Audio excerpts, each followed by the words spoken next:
Welcome to Cube 57. I'm Dr. Laura Murillo, President and CEO of the Houston Hispanic Chamber of Commerce. Happy to be here with you today on Cube.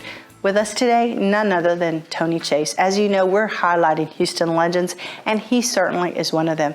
Let's visit with him, learn more about his history, and also all the many contributions he's made to our great city, Houston. Tony, thanks for being with us. Thanks for having me. Well, it's been a pleasure working with you over the years and seeing the many projects that you've been affiliated with. Of course, your career trajectory, something that's very impressive. You come from a history of family members that have done just incredible work. So let's tell everyone a little bit about Tony Chase and what brought you here today. Sure. Well, I'm lifelong Houstonian. My dad was an architect here. He actually came to Texas in 1950 as part of a Supreme Court lawsuit against the University of Texas to integrate the school. He entered UT in the fall of 1951 as the first black student there, and met my mom, who grew up in Austin. Mm-hmm. He couldn't live on campus because of the rules, segregation, the laws at the time. So he lived in East Austin and met my mom where she grew up. Mm-hmm. And he moved to Houston after he got his degree in architecture and became the first black architect in the state. And had my brother and then me and my sister, and that was kind of it. He had a great practice, and he was a big believer in Houston and the growth and what it could be, and he turned out to be prophetic. Well, and certainly left a great legacy here in Houston and Austin, and then certainly you've continued with that and your children and your family. For folks that don't know, tell them a little bit about your upbringing, your study, what you're doing here in the great city of Houston. Sure. I went to public schools here in Houston. My mother taught in HISD for 30 years, and so I feel like I went to school during the daytime and came home and went to school at night. Yeah. What did she teach? She taught third grade. Okay. Yeah, so it was great. And then I left Houston to go to Harvard College and stayed in Cambridge to go to Harvard Law School and Harvard Business School. After I graduated, I worked in New York for an investment banking firm for about 7 or 8 years, and then I came back to Houston and started teaching law at the University of Houston Law Center, where I got tenure, and I still teach today. But after I got tenure, after 3 or 4 years at the Law Center, I started doing entrepreneurial things and bought a radio station, and then started Cricket, the mobile phone service, and sold it to Qualcomm, started another company called ChaseSource, and sold it to AT&T. And finally do what I do today, which is to own and operate a staffing firm called ChaseSource, own the Marriott Hotel out at George Bush Airport, and as well as a car dealership and some other smaller investments. So how do you keep up with all of this? Surround myself with great people, and also try to, my dad passed away in 2012. I miss him every day, but my mom is alive and kicking and doing well, and my brother and sister and I try to stay close to her and just try to stay close to family and community. Yeah. So with all of these projects that you have going on and opportunities that I'm sure come your way, what has been key for your success in your mind? What are some of the things that have really helped you become successful? That's a great question. I feel like I've had every advantage, with parents who care, and in a city that, I feel like Houston, there's no better. I've been all around the world now, and there's no better place than Houston. People are great, and so I feel like Houston's a place where if you put your best foot forward and are creative, work hard, you get rewarded for that. No more secret recipe than that. Yeah, and your children, tell us a little bit about how you've been able to instill in them perhaps some of the lessons you've learned from your parents. Well, I'm not sure I have been. No, that's not true. They're great. I've got three.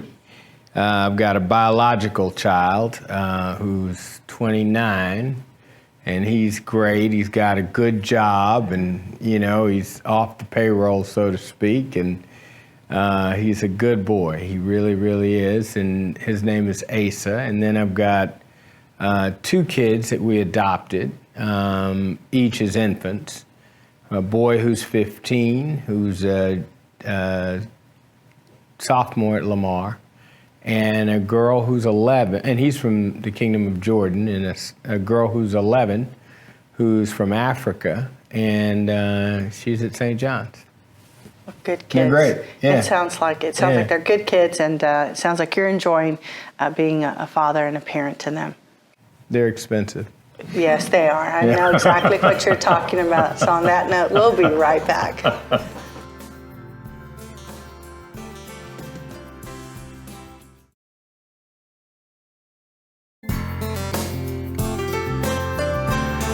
And we're back with Houston legend. On behalf of the Houston Hispanic Chamber of Commerce, we want to congratulate Tony Chase for being among the selected for all of his work in Houston and in our community, and for serving as a role model to so many, especially in the area of business.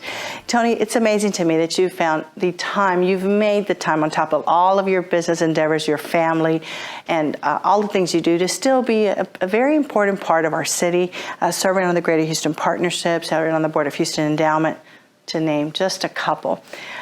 Tell us why that's important, and what are some of the things that you're proudest of that you've been able to accomplish as a community leader? I think it's important to be involved in the community. Mm-hmm. I think it's really important, and it's self-interested too. By having a good understanding of what's going on day to day. By having better schools, by having safer neighborhoods, it makes it a good place to attract employees to come to Houston, to come to work. I think everybody's got a part in it.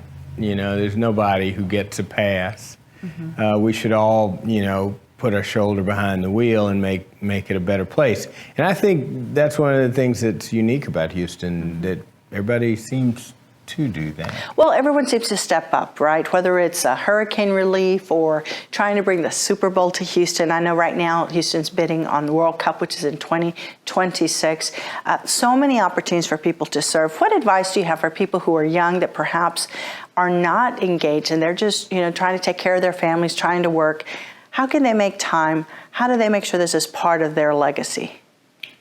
Well, when I have the opportunity to talk to kids, I usually make sure to tell them a couple of things. One is to make sure to remember that a first impressions are really important, mm-hmm. and you never know mm-hmm. Who you might meet and what that might mean in your life. So really put your best foot forward at all times. And the second thing is really just to be prepared, because miracles happen all the time. They happen every day. They happen when we least expect them. The one thing that seems clear to me in my life is that I never knew the miracle was going to happen right before it happened. So you have to be ready. Mm-hmm. And so that's what I tell kids. Yeah, stay focused and keep working hard. That's it. Yeah. So people say, oh, well, that's really good. And, oh, you're so lucky. And I've always said, the more you work, the luckier you seem to get. Yep. And you certainly worked very hard. And for you, for Houston, what is something that you think we have the opportunity to do that we've not done yet here in Houston? What's still out there? Oh, there's so much. There's just so much. Houston really is the city of America's future, right? You look at the profile of Houston, and ethnically, demographically, we are the city of America's future, more than any other city in America. And so what we really have to do is to work collectively, collaboratively, to show people how it's done, yes. How it should be done. I mean, we have to improve the quality of our schools. I think it's an embarrassment, frankly, mm-hmm. Our public school situation today. It doesn't have to be that way. We have to improve the quality of our mobility. We have to do the things that'll put us in the lead and in the forefront. Like, for example, at the port. I mean, our port is the second largest port in foreign tonnage in America, but frankly, it could even be better. And I think Rick Campo, by the way, will make it better. But those are the things we have to underscore our strengths and improve on our weaknesses, and we'll be fine. Yes, well, we seem to be on the right trajectory for sure. A lot of people watching us would like to start businesses, would like to find the opportunity to get out of maybe a corporate setting or a job. Help them, give them some advice that will help them take that leap of faith. You've had so many businesses. I would imagine someone like you, while we hear all of the great success, there have to have been times when it didn't work out or it was a struggle. What do you say to those folks that are contemplating starting a business? Well, Laura, you hit the nail right on the head. I mean, it's really tenacity and persistence, and understanding when something's not working out, getting out of it early enough that it doesn't put you out forever.